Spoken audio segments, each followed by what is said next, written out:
The sound of water stopped. 5 pairs of combat boots hit the wet tile floor in perfect rhythm, like a firing squad approaching position. Hazel Mercer stood motionless in the shower stall, water still dripping from her hair, towel wrapped tight around her small frame. She'd heard them coming 30 seconds ago. The deliberate footsteps in the hallway, the door lock clicking, the whispered coordination. She knew what this was. "Instructor Mercer," Sapphire Brennan's voice cut through the steam like a blade through silk. She stopped 3 paces away, arms crossed over her chest, shoulders squared in that arrogant stance only the truly entitled could pull off. Behind her, 4 other cadets fanned out in a perfect semicircle, blocking every exit. "We need to talk." Hazel said nothing. She just stood there, shoulders slightly hunched, eyes fixed on the floor. The posture of someone who knew they were outmatched, someone who had learned that silence was safer than speech. Audrey Thornton stepped forward, her polished boots sending echoes through the tile room. 3 weeks. 3 weeks we've had to endure being instructed in tactical operations by someone with 0 military credentials. Her laugh was sharp, practiced. "My father is Admiral Thornton. My grandfather was Admiral Thornton. My family has served the Navy since 1945. And you?" She let the question hang in the steamy air. "You're nobody." Chloe Winters moved closer, her technical mind calculating angles even now. No combat record, no officer training, no documentation of any service whatsoever. Her voice carried the cold precision of someone used to being the smartest person in any room. Just some civilian who got lucky enough to be placed here by someone with influence. The way she emphasized lucky made it clear what she really meant. Delilah Vaughn, positioned nearest the door like a sentinel, added her voice to the chorus. "My father runs intelligence operations across 3 theaters. He knows how to vet people. When I told him about you, he laughed, said you didn't even show up in basic background checks." Hazel's fingers tightened on the edge of her towel, but her eyes, in that brief moment when they flickered across the 5 women, held something that didn't match her submissive posture. Too alert, too measured, like she was counting distances, calculating reaction times, assessing threat levels. But none of them noticed. Emerald Kane, the youngest of the group at 21, spoke up from her position by the shower controls. "People like you don't belong here. You're making a mockery of everything this academy stands for." The silence that followed felt heavy, oppressive. Steam continued to rise from the shower heads, creating a fog that made the scene feel surreal, disconnected from reality. Somewhere in the distance, a door slammed. Voices echoed in another hallway. Life continued normally everywhere else on base. But not here. Not in this moment. Sapphire took another step closer. "So, here's what's going to happen. You're going to resign. You're going to walk into Colonel Brennan's office tomorrow morning and tell him you're not qualified for this position, that you made a mistake, that you're leaving." For the first time, Hazel lifted her eyes, met Sapphire's gaze directly. Her voice when she spoke was quiet, almost gentle. "No." The single word landed like a grenade. Sapphire's face flushed red. "Excuse me?" "I said no." Hazel's voice remained calm, steady. No anger, no fear, just simple statement of fact. "I'm not resigning." Audrey laughed, but there was an edge to it now. "You think you have a choice? You think you can stand against all of us, against our families, against everything we represent?" "I think," Hazel said softly, "that you should leave, now. Before this goes somewhere, none of you want it to go." The threat, if it could even be called that, was delivered so quietly, so gently, that it almost seemed absurd. This small woman, outnumbered 5 to 1, cornered in a shower room with no backup and no way out, telling them to leave. Chloe's eyes narrowed. Something wasn't adding up. The confidence didn't match the circumstances. Unless, but before she could finish that thought, Sapphire moved. 8 weeks earlier, Hazel had arrived at Fort Reynolds Training Academy in Virginia with a single duffel bag and a letter of assignment signed by someone whose name had been redacted from every copy. She'd walked through the main gate at 0700 hours, shown her civilian credentials to the guard, and been directed to the administrative building without ceremony. No welcome committee, no orientation, just a key to a small office in the physical training complex and a schedule that started the next morning. Colonel Archer Brennan had met with her privately that first afternoon. He was 58, with the kind of weathered face that came from 3 decades of military service and the weight of command. He'd closed his office door, pulled the blinds, and sat across from her with his hands folded on the desk. "I know who you are, Commander," he'd said quietly. "I know what you did. I know why you're here." Hazel had nodded once. And I agreed to this arrangement because I respect what you've sacrificed for this country. But you need to understand something. He'd leaned forward. This academy is full of cadets from the military families. Legacy admissions, third and fourth generation officers. They're going to look at your civilian credentials and your GS-7 pay grade, and they're going to make assumptions. I know. Can you handle that? Can you stay quiet? Because if your identity comes out, it won't. Hazel had met his eyes steadily. I just want to be left alone. I want to teach basic PT and tactical fundamentals to people who need it. That's all. No recognition, no acknowledgement. That's the point, sir. Brennan had studied her for a long moment. Then he had stood, extended his hand. "Welcome to Fort Reynolds, Instructor Mercer. I hope you find what you're looking for here." But what Hazel was looking for, peace, anonymity, a quiet place to heal from wounds that went deeper than scars, was exactly what Fort Reynolds couldn't provide. The first PT session had started innocently enough. 23 cadets assembled on the parade ground at 0600 hours, most of them still rubbing sleep from their eyes. Hazel had stood at the front in standard-issue workout gear, looking impossibly small next to the fit, confident young men and women before her. Sapphire had been there from day one. She'd taken one look at Hazel's civilian name tag and smirked. "We're being trained by a contractor? Seriously?" Hazel had ignored the comment. "We'll start with a 3-mile run. Standard pace. Stay together as a group." "What's your mile time, instructor?" This from Chloe, already establishing dominance through technical knowledge. "Just so we know what standard pace means to you."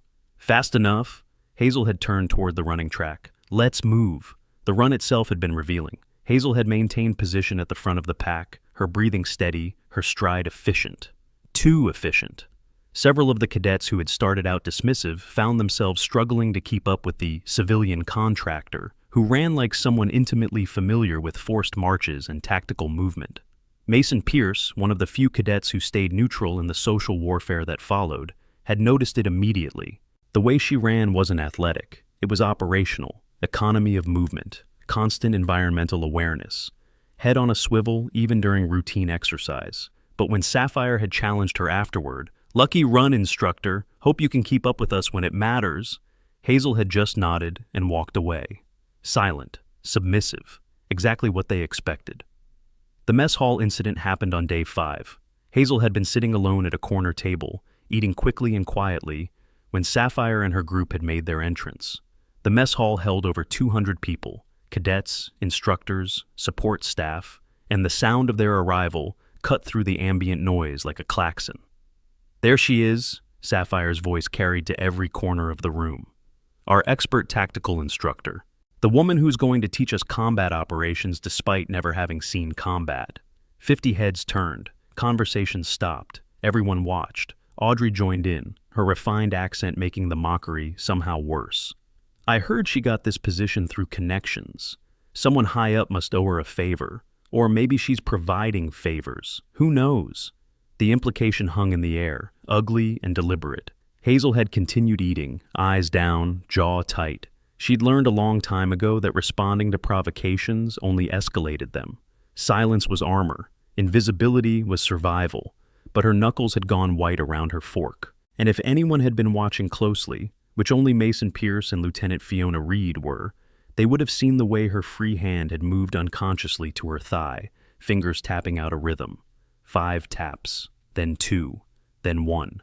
Tactical signaling, unconscious habit from years of silent communication under fire, but no one else noticed. The crowd had eventually gone back to their meals. Sapphire's group had claimed their usual table, laughing and congratulating themselves on another successful humiliation.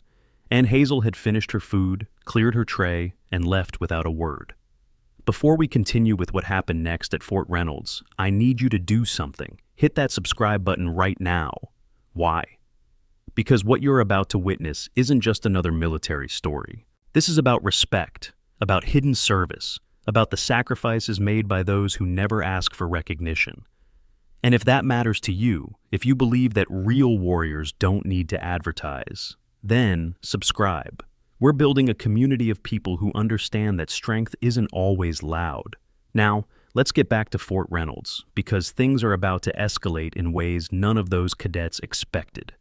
The weapons training observation happened during week 2. The cadets were at the range, running through M4 carbine maintenance and basic marksmanship drills. Hazel had been assigned to observe and assist, but she'd stayed in the background, letting the primary instructor handle the briefing. Then, Cadet Anna Fletcher had struggled with a malfunction drill. Her magazine wouldn't seat properly, and she'd been fumbling with it for 30 seconds, growing increasingly frustrated. Hazel had moved forward without thinking, muscle memory taking over. She'd taken the weapon, press-checked it, dropped the magazine, inspected the feed lips, reseated it with a sharp tap, and handed it back, all in less than 3 seconds. The movements had been so automatic, so practiced, that they'd looked choreographed. Anna had stared at her. "How did you—" Hazel had caught herself. "It's in the manual. Study section 4. But Chloe had been watching, and Chloe's technical mind had registered what others missed.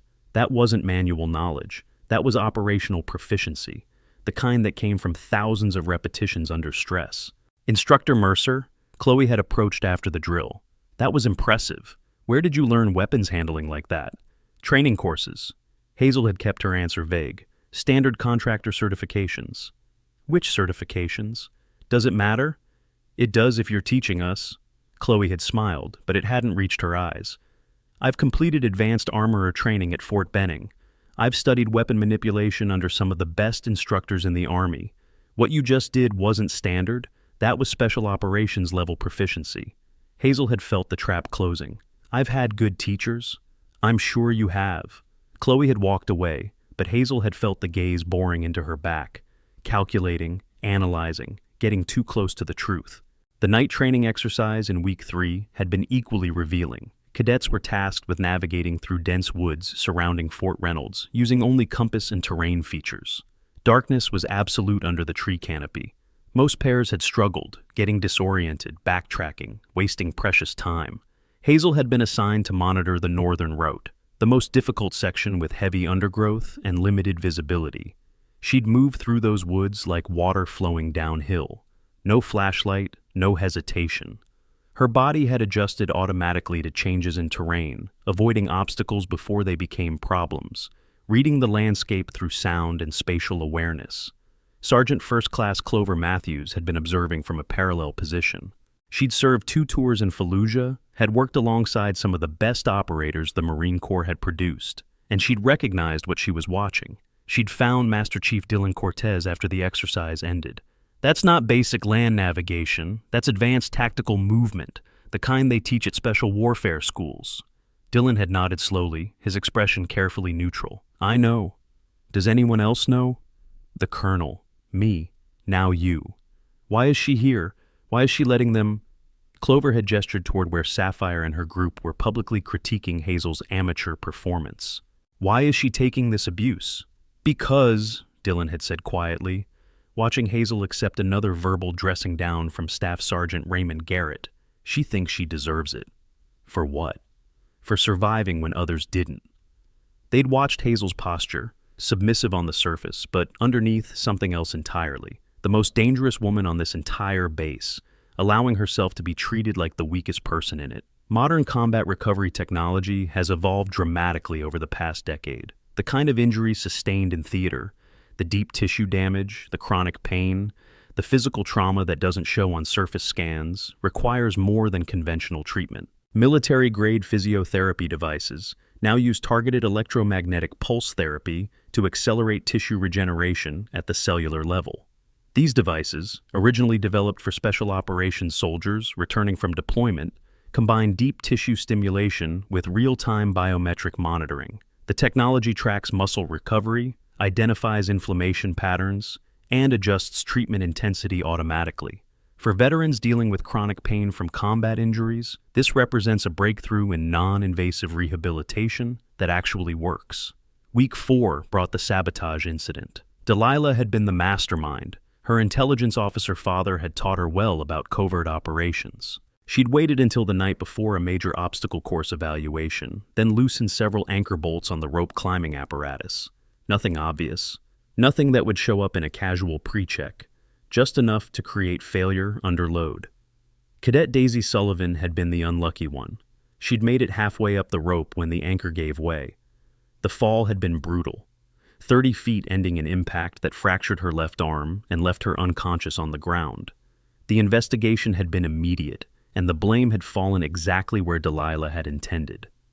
Instructor Mercer was responsible for equipment inspection, Raymond Garrett had announced during the inquiry, his voice dripping with contempt. This falls on her negligence. Her civilian incompetence nearly got a cadet killed. Hazel had stood at attention, taking the verbal assault without defense. What could she say? That she suspected sabotage but had no proof? That she'd actually checked every piece of equipment 3 times the night before? That someone was systematically trying to destroy her credibility? None of it would matter. She was the civilian contractor, the outsider, the easy scapegoat. "I take full responsibility, Sergeant," she'd said quietly. Raymond had stepped closer, invading her space, using his size to intimidate. "Of course you do, because you don't understand the first thing about military accountability. You don't understand what it means to be responsible for the lives under your command. You're playing dress-up in a world you don't belong in." If you only knew, Hazel had thought, if you only knew how many lives I've been responsible for, how many operations I've led, how many teammates I've watched die despite doing everything right. But she'd remain silent, absorbing his rage like a punching bag designed for exactly that purpose. Daisy had regained consciousness on the stretcher, confusion mixing with pain in her eyes. "I saw you check that equipment, Instructor, 3 times. I watched you." "It's fine, Daisy," Hazel had said gently, kneeling beside the stretcher despite Raymond's glare. "Just focus on healing. That's all that matters now." The rumor mill had exploded after that incident.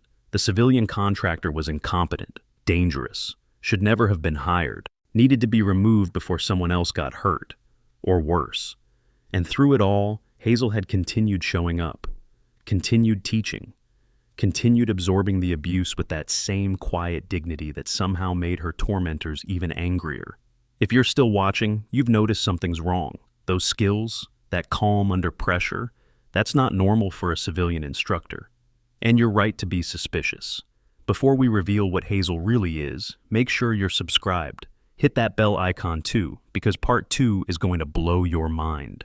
Trust me, what happens next changes everything. Now, back to Fort Reynolds. The Tactical Classroom Challenge came in week 5. The cadets were studying urban warfare principles, and Chloe had been holding court, describing a hypothetical ambush scenario in Kandahar province, with the confidence of someone who'd read every manual but never heard a shot fired in anger.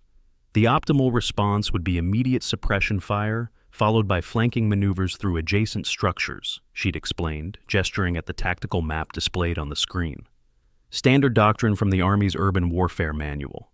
Hazel had been sitting in the back of the classroom, supposedly there to assist the primary instructor. She'd bitten her lip hard enough to draw blood, staying quiet, even though every word Chloe spoke was textbook theory that would get people killed in actual combat. Instructor Mercer, Chloe had turned, eyes gleaming with predatory intelligence. "Do you have anything to add? Any insights from your extensive tactical background?" The sarcasm had been thick enough to choke on. Several cadets had snickered. Hazel had hesitated, weighing the cost of silence against the cost of correction. Then, quietly, "It depends on the sector and the timing." Sector? Chloe had latched onto the word like a shark scenting blood. "That's oddly specific terminology for a civilian contractor. Military operational planning uses sector designations. How would you know that?" "I mean, the area, the type of urban environment." "But you said sector, not area, not zone. Sector." Chloe had approached, that analytical mind working overtime, connecting dots that should have remained separate. "And you mentioned timing. What timing? The time of day? The season?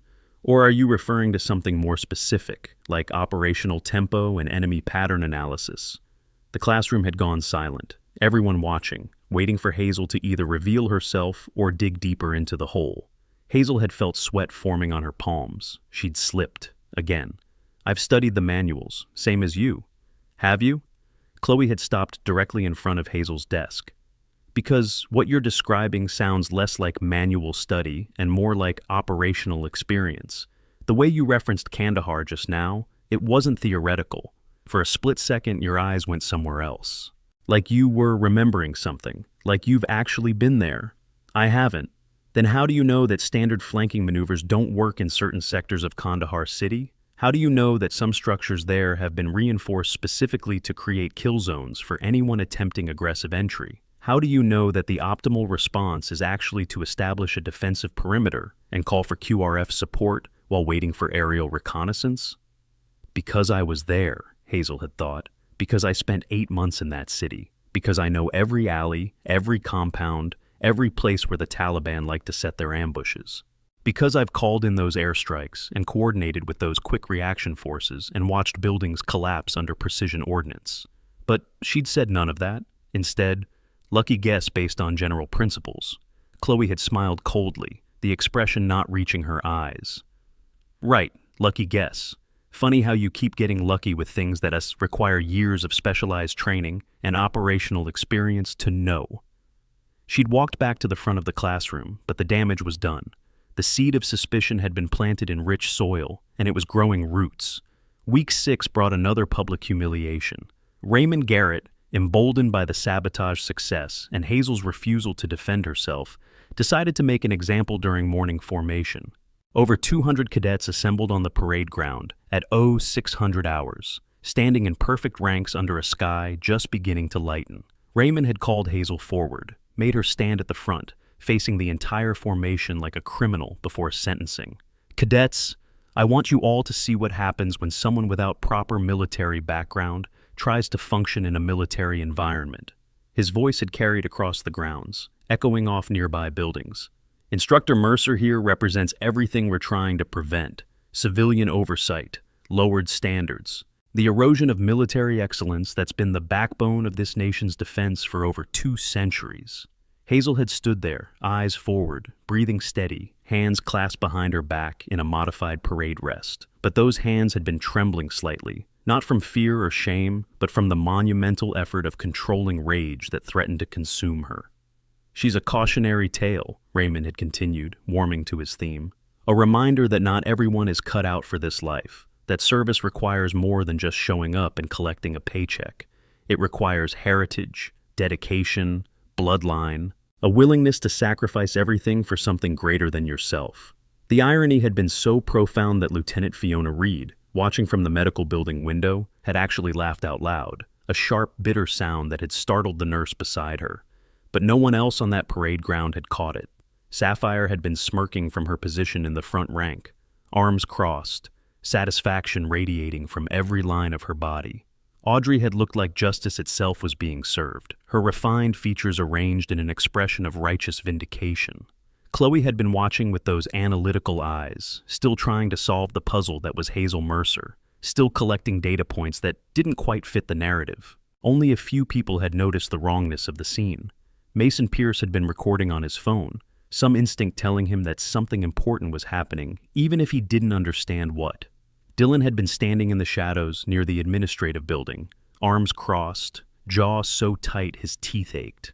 And Clover had been watching Hazel's posture, the parade rest stance that was just slightly too perfect, the bearing that was just slightly too military, the way she held herself like an officer enduring court-martial. When Raymond had finally dismissed the formation, Hazel had walked away without a word, without looking at anyone, moving with mechanical precision toward her small office in the training complex. Dylan had intercepted her in an empty hallway, his expression a mixture of concern and barely controlled anger. "How much longer are you going to let this continue?" he had asked quietly, blocking her path. Hazel had looked at him, really looked, and for a moment, her carefully constructed mask had slipped. Exhaustion, pain, bone-deep weariness that went far beyond physical fatigue. As long as it takes. For what? To know that I'm still human, that I can still feel something other than... She'd trailed off, the words dying in her throat. "Go 7, don't." The word had been sharp, immediate, almost violent in its intensity. "Don't call me that. Don't ever call me that. That person is dead. She died in Syria 3 years ago along with everyone else who mattered." "Is she?" Dylan had held her gaze, refusing to let her look away. Because the person I'm looking at right now seems very much alive, just buried under a mountain of unnecessary suffering that you're inflicting on yourself. Hazel had looked away, breaking eye contact. I need this, Dylan. I need to be nobody. I need to be invisible. I need to... To what? Atone by letting entitled brats who've never heard a shot fired in anger treat you like garbage? By accepting abuse you could stop with a single word? Hazel, that's not atonement. That's self-destruction. And I think you know it. She'd started walking again, but Dylan had caught her arm gently. They're planning something. I don't know what. But Sapphire's group has been meeting privately. Raymond's been scheduling sympathetic staff away from certain areas. Whatever they're planning, it's coming soon. I know, Hazel had said simply. Let them come. And she'd walked away, leaving Dylan standing in that empty hallway, watching her go, wondering how much more punishment she thought she deserved. Week 7 had brought the first shower room incident. Not the final confrontation, but a precursor. Sapphire had cornered Hazel alone, catching her just as she'd finished showering and was reaching for her towel in the otherwise empty locker room. You know what I can't figure out? Sapphire had said, blocking the exit with her body. Just the two of them. No witnesses. Why you're still here, after everything. After we've made it crystal clear that you don't belong. After we've destroyed your reputation, gotten you blamed for injuries, made you a laughingstock. Most people would have quit by now. Hazel had wrapped the towel around herself, saying nothing, waiting. But not you. You just keep showing up.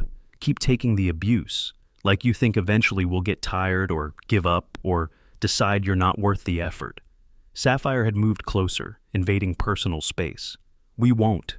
We're going to keep making your life unbearable until you leave. That's not a threat. That's a promise.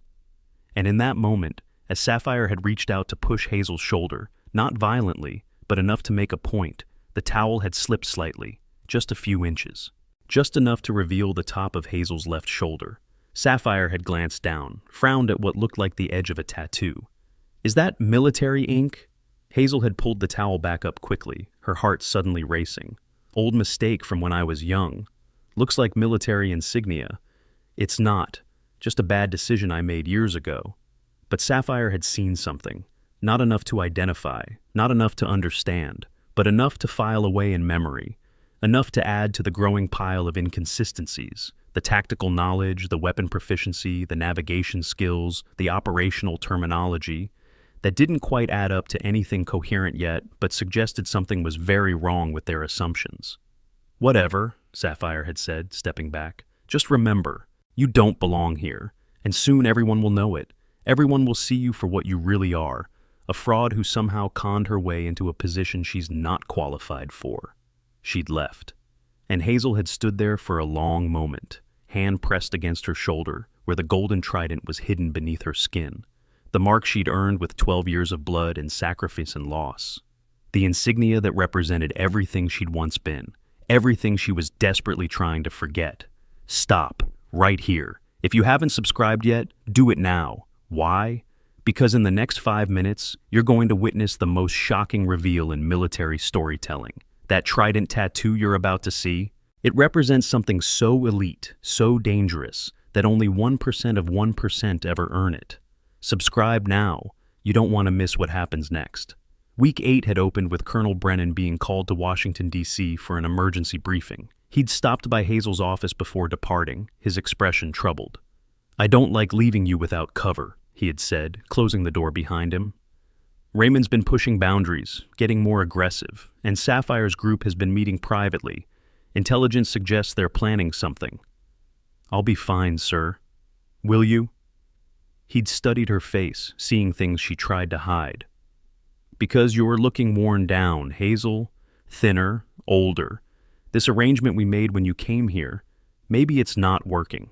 Maybe we should reconsider. It's working exactly as intended. That's what worries me. He'd paused at the door, hand on the knob. If things escalate while I'm gone, if they push too far, you have my permission to reveal yourself, to end this. They won't push too far. Famous last words.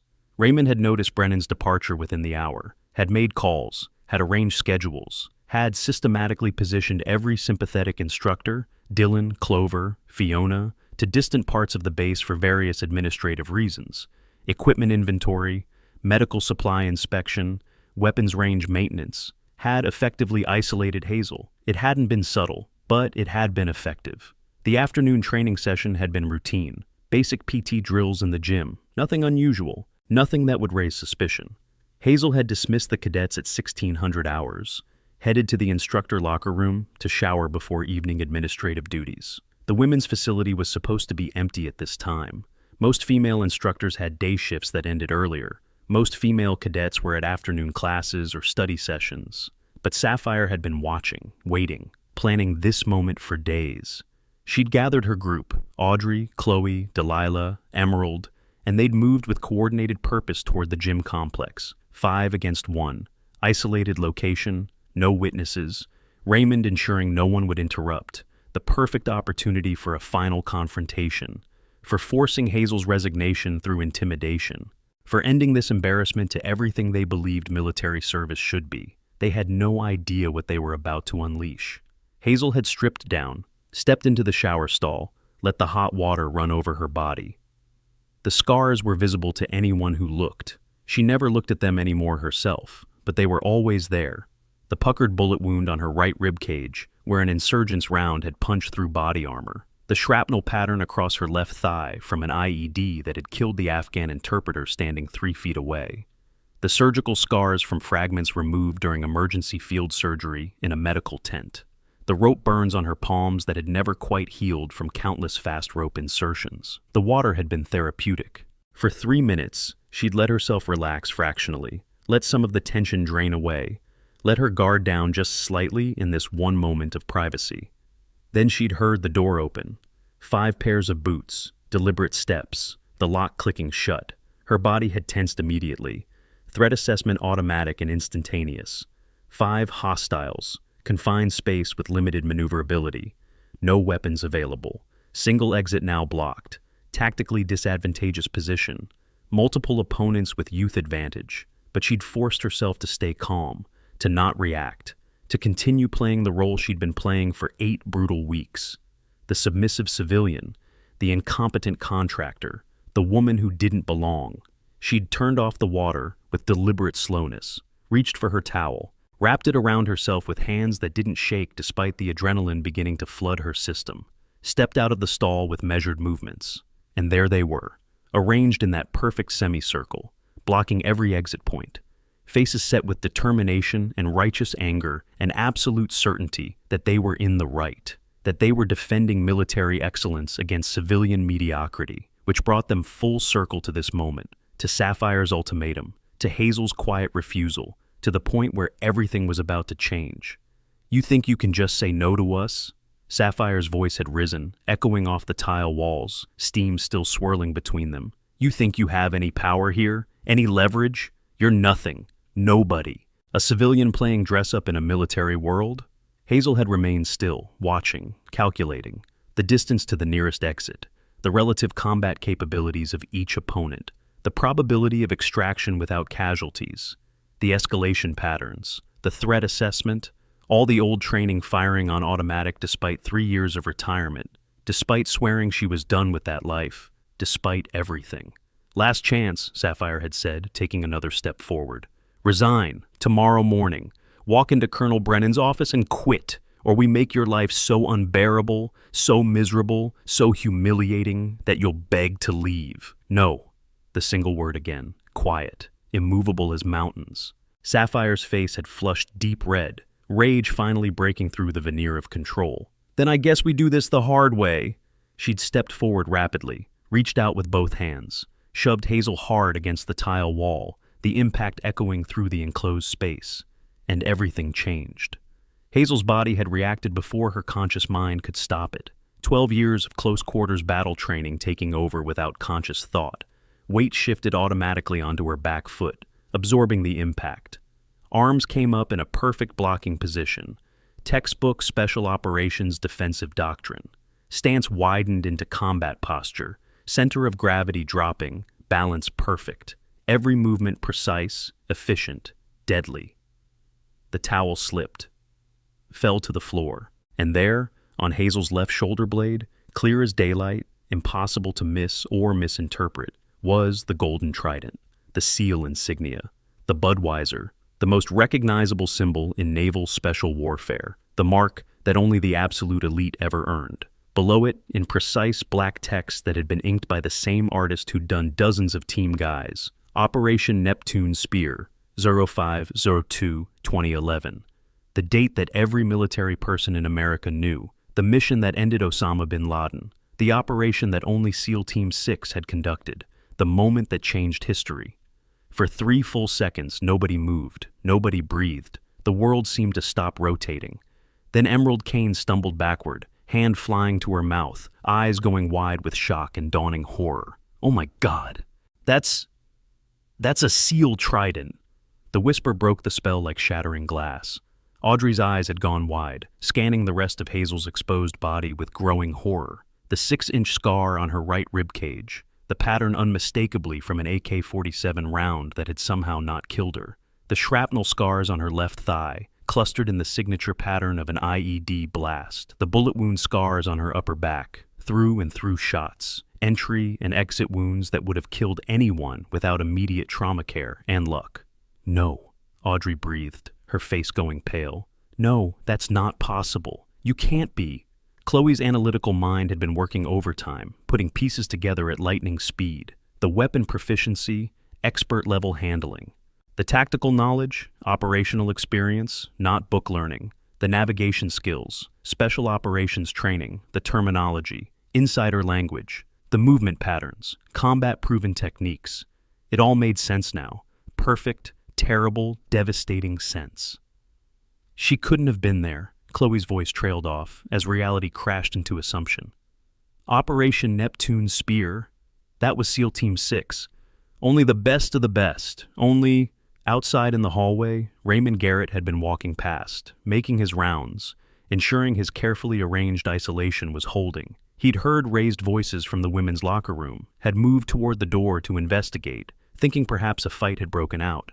He'd looked through the small window in the door and frozen completely. The trident, the date, the scars mapping a history of combat, the stance. Even naked and supposedly vulnerable, she stood like an operator. His face had drained of all color, blood rushing from his head so fast he'd almost fainted. His body had gone rigid, every muscle locking. He'd stood there for a long moment, brain refusing to process what his eyes were clearly seeing. Then, decades of military training had taken over, bypassing conscious thought. He had pushed through the door, entered the room, and his right arm had shot up in a perfect salute before he'd even consciously decided to move, before he'd even thought about the inappropriateness of entering a women's locker room, protocol and respect overwhelming everything else. Ma'am, his voice had come out strangled, barely above a whisper, shaking with emotion. Ma'am, I had no idea. I didn't know. He'd been still holding the salute, standing at rigid attention in the middle of a women's locker room, full of steam and shocked cadets, staring at Hazel like she was a ghost materialized from his worst and best memories simultaneously. Operation Neptune Spear, he'd continued, voice breaking now, tears beginning to form. You were there? You were actually there? On the compound? Hazel had remained motionless for another heartbeat, still in defensive stance, still naked except for the towel at her feet, still surrounded by 5 cadets whose entire worldview was shattering in real time like glass under pressure. At ease, Sergeant, she'd said quietly, the first hint of command in her voice after 8 weeks of submission. Not loud, not aggressive, just absolute, unquestionable authority. The voice of someone who'd led teams through hell and brought them home. Raymond had lowered his salute but hadn't moved otherwise, couldn't move, rooted to the spot. Ma'am, in Kandahar, September 2012. I served with Alpha Company, 3rd Battalion, 1st Marines. We were pinned down in a compound southeast of the city. Taliban on 3 sides, RPGs incoming, no way out. Someone called in danger close airstrikes that cleared our escape route, precision strikes so close we felt the heat. They told us later it was coordinated by a drone operator in Nevada. His voice cracked completely. But we heard rumors afterward, about a SEAL team operating in the area, about someone with the call sign Ghost 7 who'd coordinated with our air support. They said it was a myth. They said Ghost 7 didn't exist. Tears were streaming down his face now, this hard, bitter staff sergeant who had spent weeks making Hazel's life hell, crying like a child before his mother. "That was you, holy cow, that was you who saved my entire platoon." The room had gone absolutely silent, except for the sound of water still dripping somewhere in the background, and Raymond's ragged breathing. Steam continued rising from the showers, creating an almost ethereal atmosphere, like they'd all stepped into some alternate reality where the impossible had become manifest. Hazel bent down slowly, picked up her towel, wrapped it around herself again with quiet dignity. No shame, no pride, just the calm acceptance of someone who'd known this moment would come eventually. "You didn't know because you weren't supposed to know," she said simply, her voice still quiet but carrying a weight it hadn't held before. Nobody was supposed to know. Sapphire had been the first to move, staggering backward until she hit the wall, then sliding down to a sitting position on the wet tile floor. Her mouth was working, trying to form words, trying to process what her brain was screaming couldn't be true. "We attacked you. We cornered a SEAL. We cornered someone who was at Abbottabad.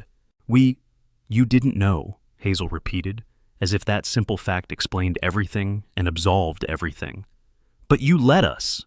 Audrey had found her voice, though it was barely recognizable, high-pitched, desperate, breaking on every syllable. "You let us humiliate you for 8 weeks. You let us destroy your reputation, blame you for injuries, mock you in front of hundreds of people. Why? Why would you do that?" Chloe's analytical mind was still processing, still trying to make the illogic of it compute. Navy Cross for Operation Neptune Spear. That means extraordinary heroism under fire. That means you were in the compound. That means you were part of the team that... She couldn't finish the sentence. Delilah had been crying now, understanding dawning like a nightmare. "My father, Lieutenant Colonel Vaughn, he works intelligence for JSOC. He probably has top-secret clearance that includes your file. And I told him about you. I complained about the incompetent civilian instructor, and he..." Her face went even whiter. "He stopped talking. He changed the subject immediately. He knows exactly who you are." The door burst open again. Master Chief Dylan Cortez strode in, drawn by the commotion and Raymond's absence from his scheduled patrol route. He took in the scene with a single sweeping glance. Raymond at attention and crying, 5 cadets in various states of shock and horror. Hazel standing there with her secrets finally exposed like wounds open to air. Dylan stepped inside, his voice carrying the weight of someone who had lived this life and knew its costs. "I served with DevGru from 2009 to 2014. I knew who you were the moment you walked through Fort Reynolds' gates, Commander Mercer." He pulled out his phone, brought up the classified personnel database that required special security clearance to access. The kind of clearance that only senior special operations personnel maintained even after retirement. The screen glowed in the steamy air, displaying information that was supposed to be buried under layers of classification. Mercer, Hazel J. Rank, 04, Lieutenant Commander. Unit, Naval Special Warfare Development Group, SEAL Team 6. Status, retired, medical, 2016 decorations. Navy Cross, Operation Neptune Spear, 2011. Bronze Star with Valor, Syria Direct Action, 2013. Bronze Star with Valor, Classified Operation, 2015. Purple Heart, X3, Navy, Marine Corps, Commendation, Medal, EC2, Combat Action, Ribbon, Combat Record, 47 documented missions, specializations. Expert Marksman, Barrett, 50 Cal, M4, HK416.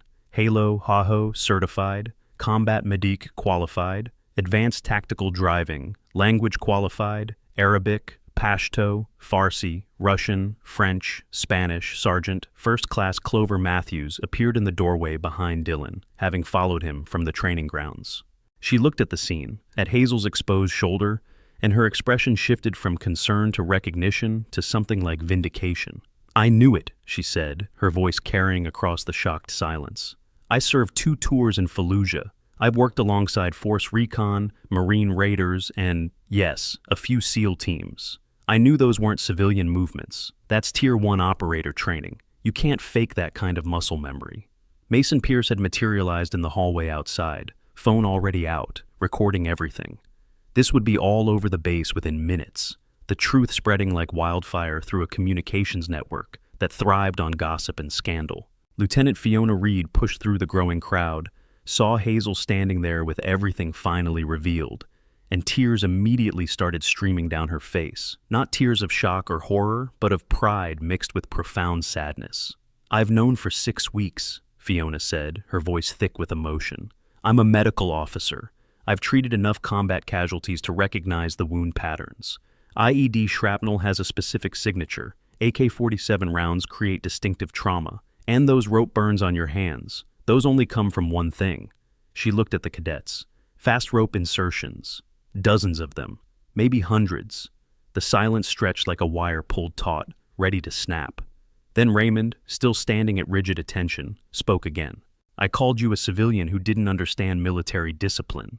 His voice was barely above a whisper now, raw with shame and horror at his own actions. "I humiliated you in front of 200 cadets. I told them you represented everything wrong with lowered standards and civilian oversight." He was openly sobbing now.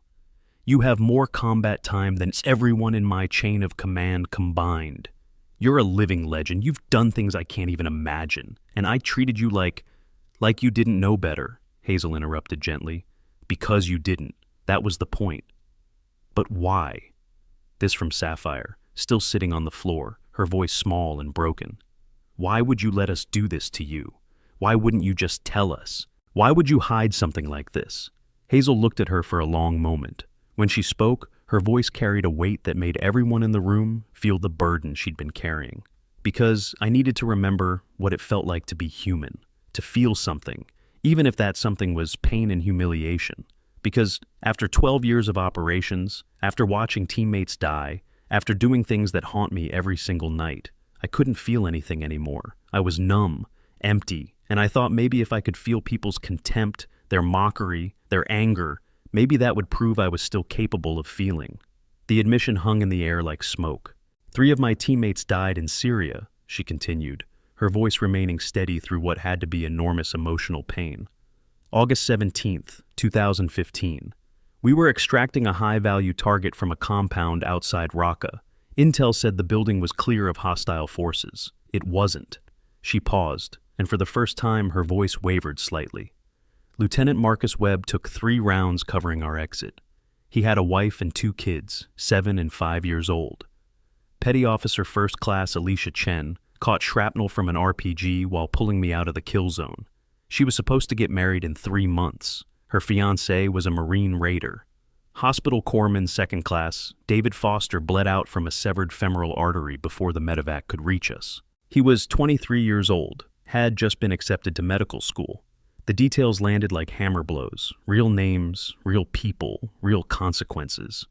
I was team leader. I made the call to go in. They died because of my decision. And I walked away with nothing but nightmares, survivor's guilt, and a medical discharge for PTSD that the Navy tried to classify as general anxiety disorder to avoid questions. Emerald Kane, the youngest of the group, had started crying.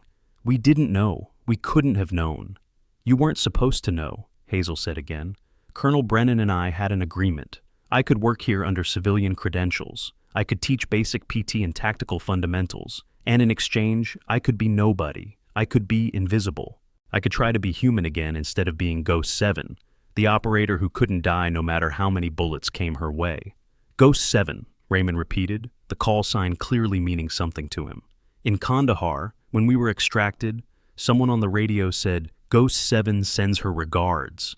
We thought it was a joke, a myth. The guys made up stories about you, said you were 6 feet tall, could shoot a fly off a wall at 1,000 yards. Had never missed a shot, never lost a team member." His voice broke.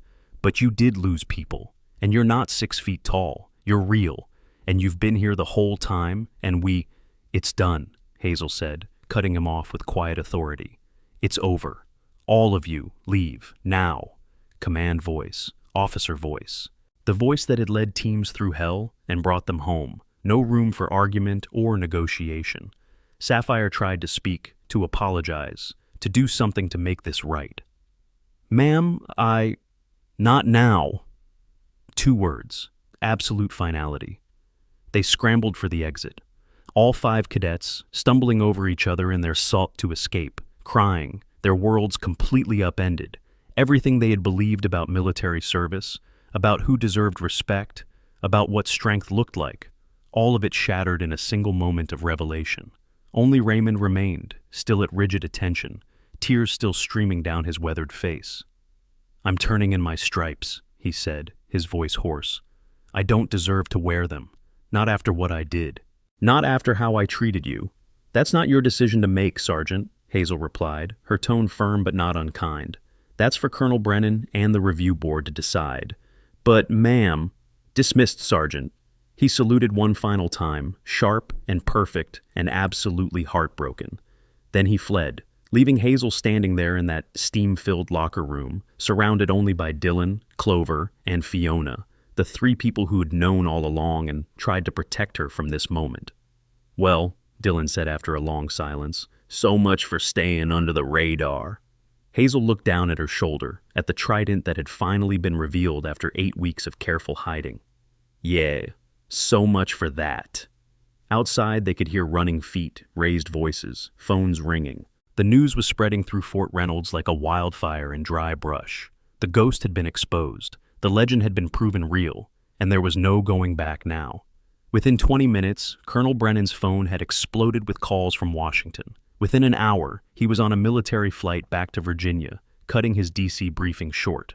Within 2 hours, every senior officer on base knew the truth. Within 3 hours, the story had reached the Pentagon, JSOC headquarters, and the office of the Chief of Naval Operations. The civilian contractor who'd been dismissed, mocked, and harassed was actually Lieutenant Commander Hazel Mercer, SEAL Team 6, one of the most decorated female special operators in U.S. military history. The fallout was immediate and severe. Elite tactical training programs for law enforcement and private security now incorporate special operations methodologies that were once classified above top secret. These certification courses, taught by former SEAL team instructors who've actually been in the fight, cover advanced close-quarters battle techniques, tactical medicine under fire, and high-risk personnel protection strategies. The curriculum includes formerly classified techniques now declassified for civilian application, the same methods used by the world's most elite warriors. Students receive hands-on training in threat assessment, tactical decision-making under extreme stress, and operational planning that can mean the difference between success and catastrophic failure. Graduates earn internationally recognized certifications that open doors to executive protection roles, federal contractor positions with 6-figure salaries, and specialized security assignments that few people even know exist.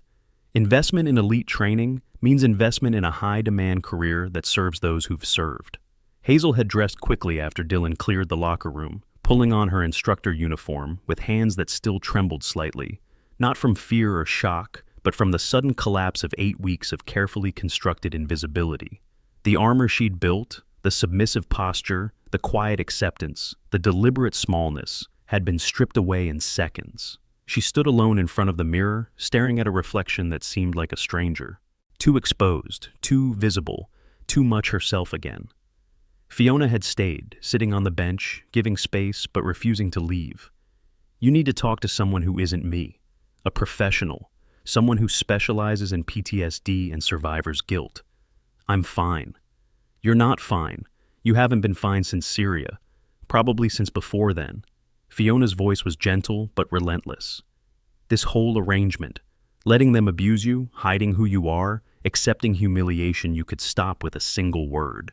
It was never about staying low profile. It was about punishing yourself for surviving when Marcus, Alicia, and David didn't." Hazel's jaw tightened, but she didn't deny it. "You know what the worst part is?" Fiona continued. "Those 3 would be furious at you for this, Marcus especially. He'd probably show up as a ghost just to kick your butt for dishonoring his sacrifice by treating yourself like you don't deserve to exist. You didn't know them."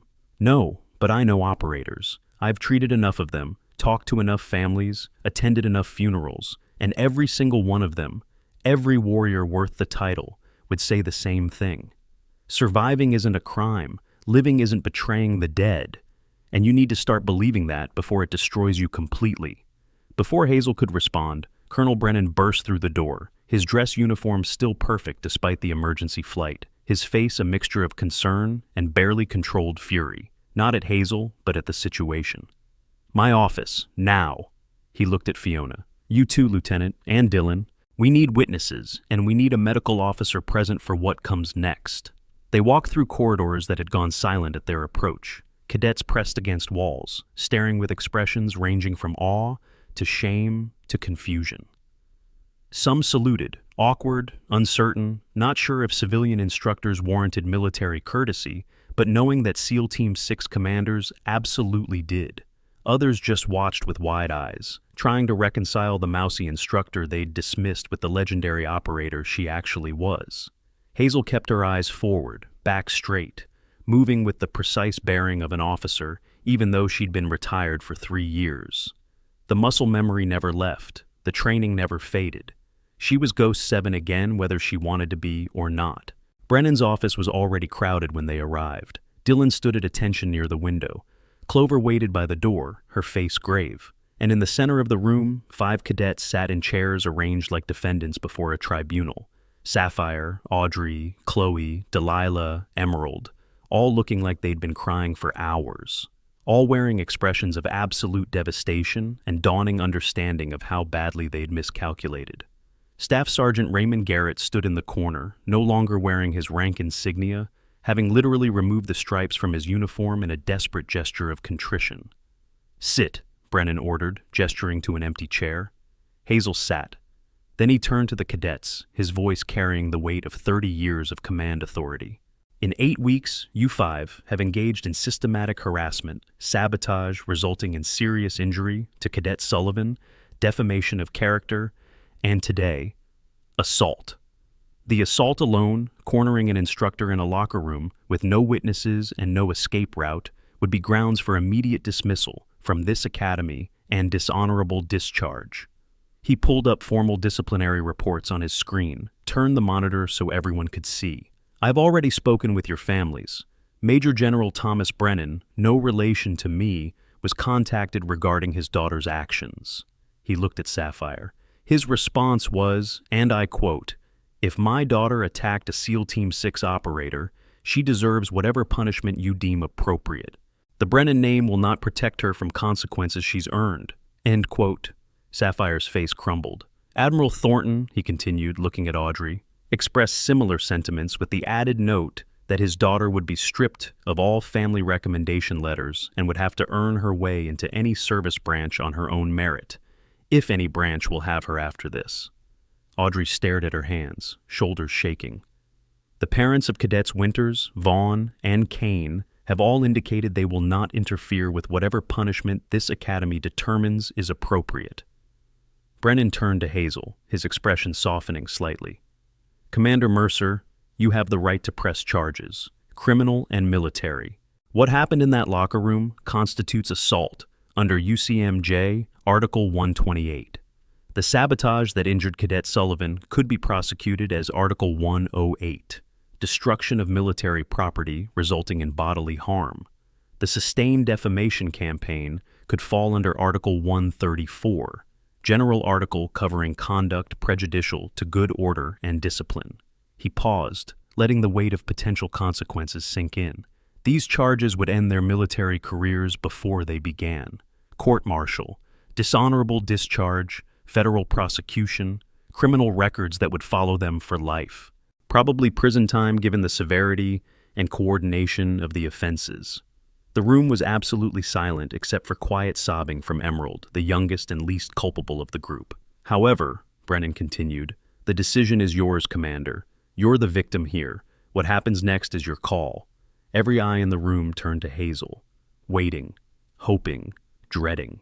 Hazel looked at each of the 5 cadets in turn, saw the genuine remorse mixing with terror, saw young people who'd made catastrophic mistakes based on arrogance and entitlement, but who weren't fundamentally evil, saw herself at their age, cocky, certain, thinking she knew everything about military service before she'd ever heard a shot fired in anger. "No charges," she said quietly. Gasps around the room. Brennan raised an eyebrow. "Commander, I urge you to reconsider. What they did. I know what they did, Colonel. I was there." Hazel's voice remained calm but firm. "And I'm saying no criminal charges, but I'm not saying no consequences." She stood, moved to face the 5 cadets directly. "You 5 represent everything wrong with legacy military culture. The belief that bloodline matters more than capability, that family name trumps personal merit, that looking the part is more important than being qualified. You attacked someone you perceived as weak, as lesser, as unworthy, without ever questioning whether your perceptions might be wrong. Her voice wasn't angry. It was worse than angry. It was disappointed. Sapphire Brennan, you're the ringleader, the physical bully. You cornered me in that locker room intending to intimidate me into resignation through threat of violence. Hazel paused. Recommendation? Dismissal from Fort Reynolds, but not dishonorable discharge. You'll be allowed to reapply to other service academies in 2 years if you can demonstrate genuine growth and understanding of what you did wrong. Your father's name won't help you. You'll earn it yourself or not at all. Sapphire nodded, tears streaming, clearly understanding she was being shown more mercy than she deserved. Audrey Thornton, social warfare specialist. You systematically destroyed my reputation through rumor and innuendo. Hazel's eyes were steady. Recommendation, demotion to E1, the lowest enlisted rank. You'll repeat all training from the beginning, alongside the newest recruits. You'll learn what it means to be at the bottom before you're allowed to aspire to leadership again. 18 months minimum before consideration for advancement. Audrey's face had gone pale, but she nodded acceptance. Chloe Winters, you used your intelligence as a weapon. Constant questioning, public challenges to my competence. A ghost of a smile crossed Hazel's face. You were actually the closest to figuring out the truth. That analytical mind is your greatest asset. Recommendation, 60 days of additional training duties. You'll assist in teaching basic cadets while being supervised. You'll learn that intelligence without wisdom is just arrogance. Plus, a formal written apology to be published base-wide. Make it good. Make it honest. Chloe nodded, some of the tension leaving her shoulders at this comparatively lighter punishment. Delilah Vaughn, the saboteur, the most dangerous of the group because you work in shadows. Hazel's voice hardened slightly. You loosened those bolts knowing someone would get hurt. You didn't care who. That's not tactical thinking. That's sociopathic behavior. Recommendation, criminal charges for the sabotage. Your father's intelligence background means you should have known better than anyone how serious this is. But I'll advocate for a plea deal, probation, community service, mandatory psychological evaluation. You'll earn your second chance by proving you understand why that action was beyond the pale. Delilah was crying openly now, but nodding. Emerald Kane, you're the youngest, the follower. Hazel's voice softened. You went along because you wanted to belong, to be part of the group. That's understandable but not excusable. Recommendation, 30 days of extra duty, formal apology, and mentorship assignment. You'll spend the next 3 months learning from Sergeant Matthews about what real military service looks like. Consider this your opportunity to become the leader you're capable of being instead of the follower you've been. Emerald looked up with something like hope in her eyes. Thank you, ma'am. I won't waste this chance. Hazel turned to Raymond, still standing in the corner without his stripes. Staff Sergeant Garrett, you used your position of authority to enable and encourage this harassment. You publicly humiliated me in front of 200 cadets. You scheduled personnel to isolate me. She paused. But you also saved my platoon in Kandahar without knowing it. Your intel on enemy positions helped us coordinate those airstrikes that gave you an escape route. So, here's what's going to happen. Demotion to private first class. Transfer to a remote posting, Alaska, maybe Greenland, somewhere you can think about what leadership actually means. You'll re-earn your rank from the bottom, but you'll have the chance to do it. And when you make Staff Sergeant again, if you make it again, you'll be a better leader for having learned this lesson. Raymond stood at attention, tears on his face, but some small measure of relief visible. Thank you, ma'am. I don't deserve this mercy. No, Hazel agreed. You don't. But mercy isn't about deserving. It's about believing people can be better than their worst moments. The consequences are just beginning. Sapphire's dismissal, Audrey's demotion, that's just the start. But here's what I need from you. Like this video, share it with someone who needs to understand what respect really means and subscribe for the next story. Because what happens next at Fort Reynolds, the cultural transformation, the healing, the rebuilding, that's a story worth telling. See you in the next one. The formal disciplinary hearings took 3 days. During that time, the story spread beyond Fort Reynolds. National news picked up the basics. Female SEAL Team 6, veteran harassed at military academy, reveals identity to stop assault. The details were classified, but the broad strokes were enough to ignite debate about military culture, legacy admissions, and how elite operators transition back to civilian life. Social media exploded with reactions ranging from support for Hazel to criticism of the cadets to broader discussions about hazing and bullying in military institutions. But on base, something else was happening, something quieter but more profound. Cadets who had participated in the mockery, who'd laughed at jokes about Hazel, who'd spread rumors, who'd dismissed her competence, were having their own reckonings. Some approached Dylan or Clover, asking how they could have missed the signs. Others began questioning their own assumptions about who deserved respect. Mason Pierce posted his recording online with Hazel's permission, and it went viral within hours. The image of Raymond Garrett's instant salute upon seeing the trident tattoo became a symbol of recognition, of respect, of the moment when arrogance meets reality.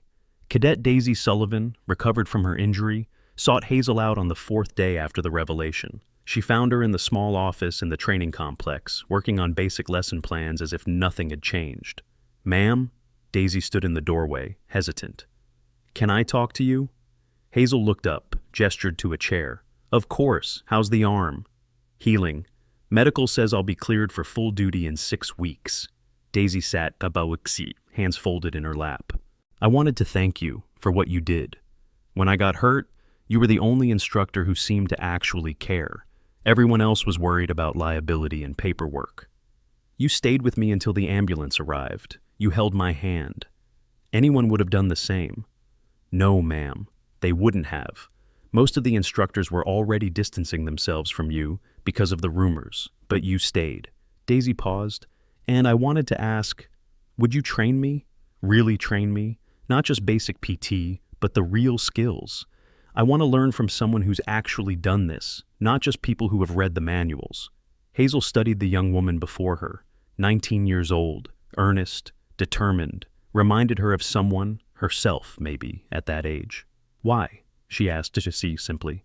"Because I want to be strong like you. Not physically strong. I mean strong like being able to take all that abuse and not break. Like being able to choose mercy when you had every right to choose vengeance. Like being the kind of leader who people follow because they trust you, not because they fear you." Hazel felt something crack inside her chest. A good crack, like ice beginning to thaw after a long winter. "Okay," she said quietly, "but understand something. Real strength isn't about being tough. It's about being vulnerable and doing the hard thing anyway. It's about being afraid and moving forward. It's about failing and trying again. Can you handle that?" "Yes, ma'am." "Then report to the North Training Field at 0500 tomorrow. Bring water. It's going to be a long day." Daisy stood, saluted, crisp and sincere, and left with a spring in her step that hadn't been there before. Connor Foster, Liam Bennett's friend and Daisy's boyfriend, was the second cadet to approach. Then Blake Thompson. Then Anna Fletcher, who had been part of Audrey's social circle and was drowning in guilt. Within a week, Hazel had 12 cadets requesting additional training, not because it was required, but because they wanted to learn from someone real, someone who had been tested and proven. Colonel Brennan called her to his office on day 8. "You've started an underground movement," he said, somewhere between amused and concerned. "Half the academy wants to transfer into your training group. The other half is terrified of you." "I haven't changed, sir. I'm still teaching basic PT and tactical fundamentals."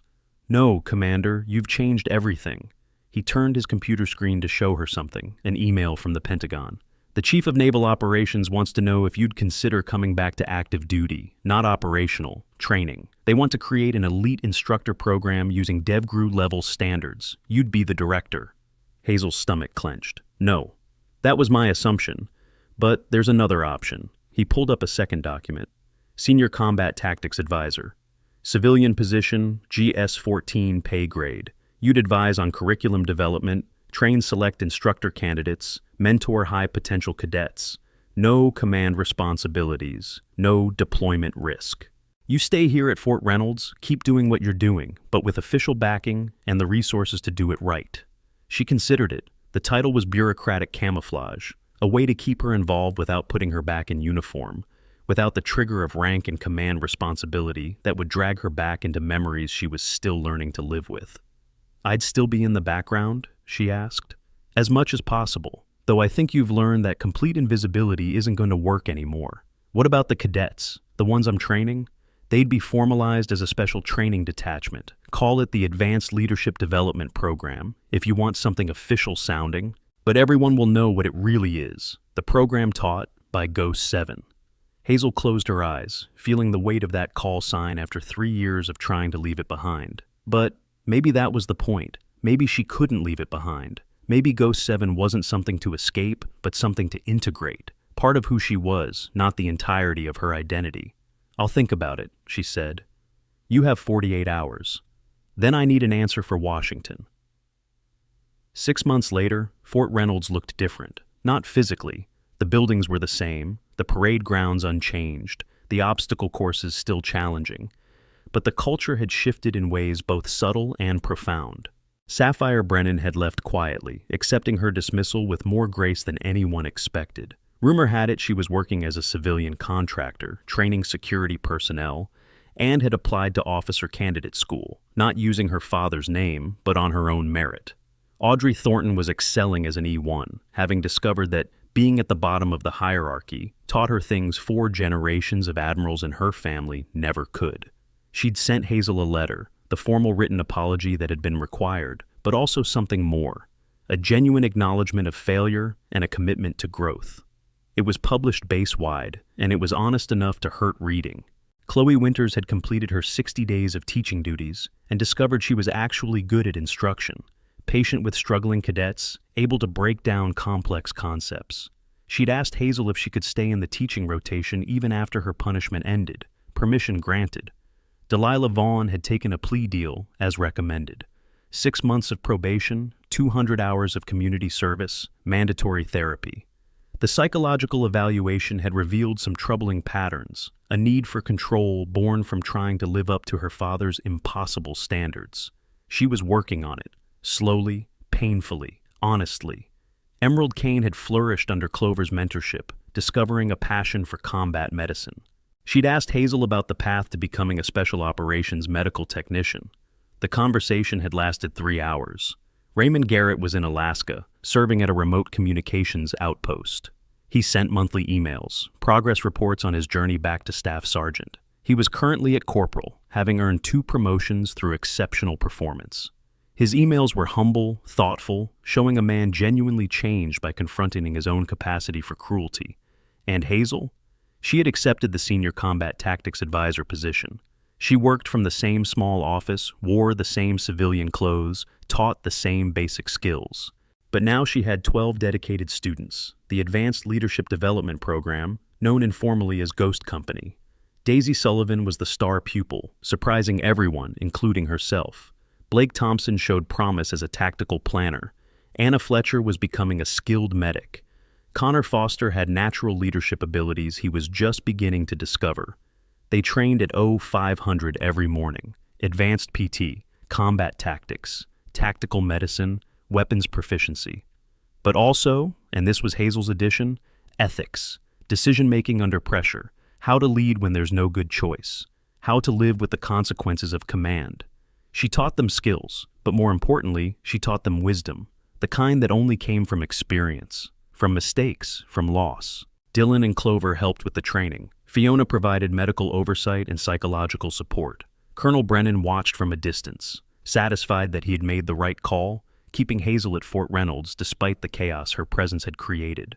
The base culture was changing. Legacy admissions were viewed with more skepticism. Performance mattered more than pedigree. Respect was earned through competence and character, not inherited through family name. Other academies were watching Fort Reynolds closely, wondering if this transformation could be replicated. The Pentagon was paying attention. JSOC was interested. But for Hazel, the most meaningful change was internal. She was sleeping better.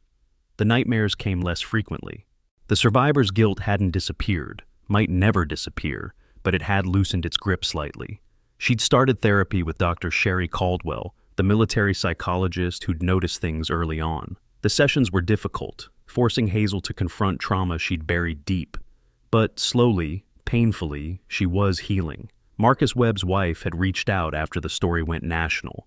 They'd had coffee, talked about Marcus, about the mission, about guilt and grief and survival. His widow had said something that stayed with Hazel.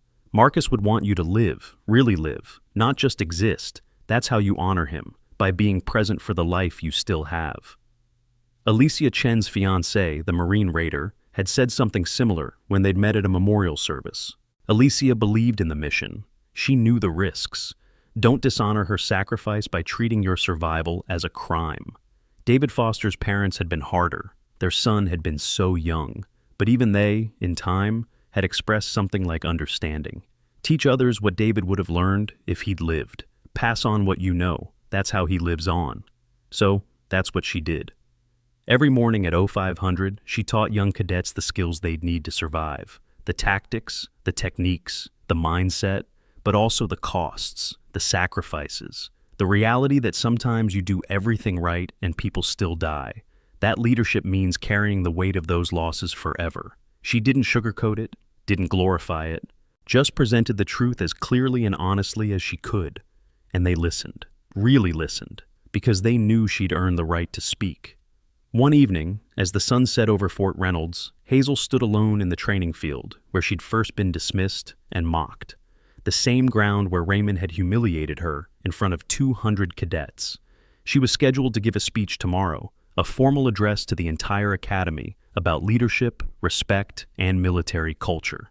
Colonel Brennan had insisted. The Pentagon had requested it be recorded for distribution to other training facilities. She was terrified, not of combat, not of danger, but of standing in front of everyone, fully visible, fully herself, with no mask to hide behind. Dylan found her there, somehow knowing she'd need company. "You ready for tomorrow?" he asked. "No." "Good. Means you're taking it seriously." He stood beside her, both of them watching the sunset paint the sky in shades of orange and purple. "You know what the best part of all this is?" "What?" "Those 5 cadets, Sapphire, Audrey, Chloe, Delilah, Emerald, they're all doing better now than they were before, because you gave them consequences with compassion, punishment with purpose. You could have destroyed them. Instead, you gave them a chance to rebuild themselves into better people. They did the rebuilding. I just didn't stop them.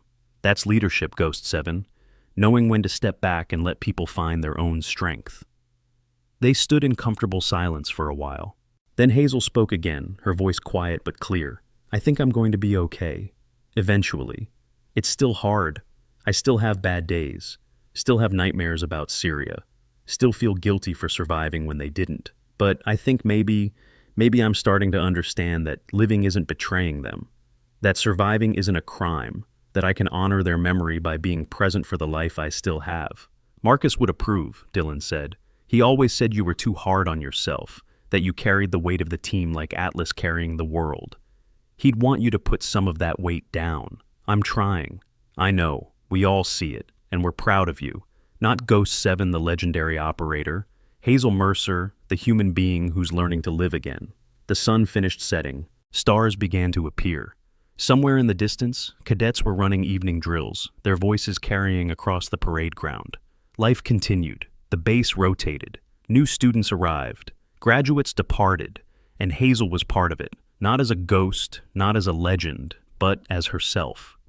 The next morning, she stood before the assembled academy, over 400 cadets and 200 staff, and gave the speech that would later be shown at every military training facility in the country.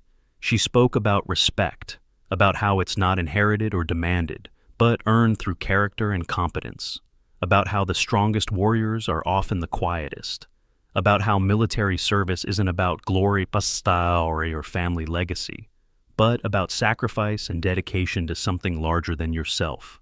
She spoke about her teammates who died in Syria, named them, honored them, explained that every day she lived was a day they didn't get, and that meant she had a responsibility to live well, to teach others, to pass on the lessons learned in blood. She spoke about forgiveness, not forgetting, not excusing, but choosing to believe that people can grow beyond their worst moments if given the chance. And she spoke about strength, real strength, the kind that comes from vulnerability, from admitting weakness, from asking for help when you need it. Service doesn't seek recognition, she concluded, her voice carrying across the silent assembly. Real warriors don't advertise. The people who do the hardest jobs, who face the worst situations, who carry the heaviest burdens, they're often the quietest people in the room. They're the ones who show up every day, do the work, and go home without fanfare. That's the standard we should aspire to. Not glory, not fame, not family name, but quiet competence, humble service, excellence without ego. The applause that followed was thunderous, but Hazel barely heard it. She was looking at her students, Daisy, Blake, Anna, Connor, and seeing in their faces the future of what military service could be. Better, stronger, more compassionate, worth fighting for. That afternoon, she was alone in her office when her phone rang. Unknown number, encrypted line, satellite relay. She stared at it for 5 full seconds before answering, her heart suddenly racing. "Hello? Go 7, we have a situation." The voice was familiar, gravelly, belonging to someone she'd thought was dead, had mourned, had grieved, had carried guilt over for 3 years. "Alex?" Her voice came out as barely a whisper. "We need you back. Not for long. Maybe not dangerous. But Marcus is alive, Hazel. He's been deep cover in Pakistan since 2015. And he's been compromised." She walked to the window, looked down at the parking lot. A black SUV with government plates sat near the gate. 2 figures in suits stood beside it, watching her window.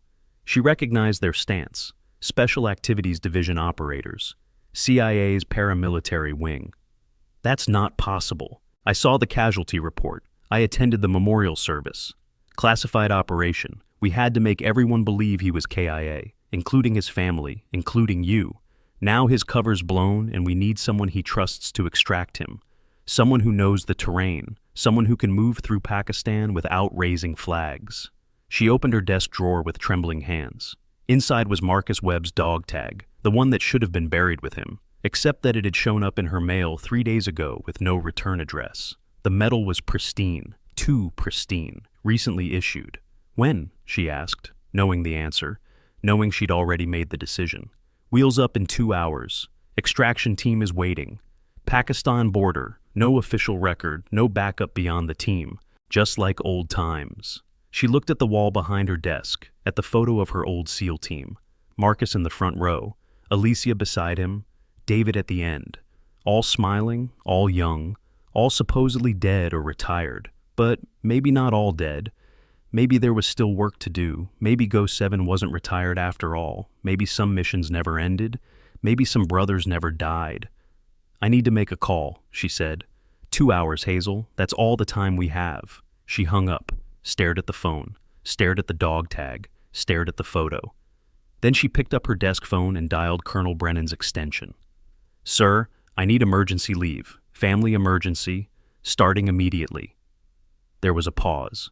Brennan knew her well enough to hear what she wasn't saying. How long? Unknown. Maybe a week, maybe longer, maybe... She couldn't finish that sentence. "Understood. You have authorization. Be safe, Commander." She hung up, grabbed her go-bag from the closet. She'd never stopped keeping one ready, even after retirement. Checked the contents. Everything was there. Everything she'd need. As she walked out of her office, she passed Daisy in the hallway. "Ma'am, where are you going?" Hazel paused, looked at her student, this young woman who represented everything she'd been working toward, everything she'd been trying to build. "I have to take care of something. Keep training with Dylan and Clover. I'll be back as soon as I can." "Is everything okay?" Hazel thought about Marcus, potentially alive after 3 years of believing him dead. Thought about the mission, the risk, the possibility that this could all be a trap or a mistake, or worse. "I don't know," she said honestly. "But I have to find out." She walked toward the exit, toward the black SUV, toward whatever came next.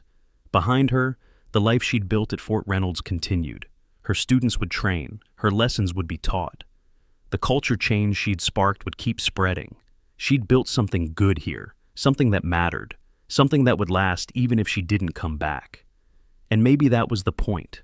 Maybe the best leaders were the ones who built systems that didn't need them, who planted seeds they might never see grow, who taught students who would surpass them. She reached the SUV, the door opened. She climbed inside without looking back. As they drove toward the airfield, she pulled out Marcus's dog tag one more time, ran her thumb over the engraved name. "Some missions never end," she whispered to herself, to Marcus, to all the ghosts she carried. Some brothers never die. The SUV disappeared through Fort Reynolds's gates, heading for classified destinations and unknown dangers. But behind her, in the training fields and classrooms and barracks of Fort Reynolds, something permanent had changed. A culture had shifted. A standard had been set. A legacy had been established, not through force or authority or rank, but through quiet example, through choosing mercy over vengeance, through teaching the next generation that real strength comes from vulnerability, that real leadership means serving rather than commanding, that real warriors don't need to advertise because their actions speak louder than any words, that service doesn't seek recognition, and that sometimes the quietest person in the room is the most dangerous, the most capable, the most worth following.